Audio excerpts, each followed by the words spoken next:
Oil palm మొక్కల ఎదుగుదలకు, మంచి దిగుబడికి సమతుల్యమైన మరియు తగిన పరిమాణంలో స్థూల, సూక్ష్మ పోషక పదార్థాలు అవసరం. కొత్తగా నాటిన మొక్కలకు మొదటి దఫా ఎరువులు మొక్కలు నాటిన 3 నెలల తర్వాత వెయ్యాలి. సిఫారసు చేసిన పోషక పదార్థాలను సూటి ఎరువులు లేదా మిశ్రమ ఎరువులతో పోషకాల లభ్యతను బట్టి వేసుకోవాలి.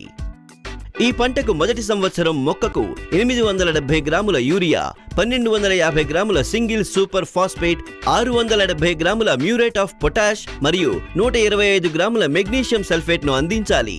25 గ్రాముల బోరాక్స్ వేయాలి. రెండవ సంవత్సరంలో మొక్కకు 1740 గ్రాముల యూరియా, 2500 గ్రాముల సూపర్ సింగిల్ ఫాస్ఫేట్, 1333 గ్రాముల మ్యూరేట్ ఆఫ్ పొటాష్ మరియు 250 గ్రాముల మెగ్నీషియం సల్ఫేట్ను అందించాలి. 50 గ్రాముల బోరాక్స్ వేయాలి.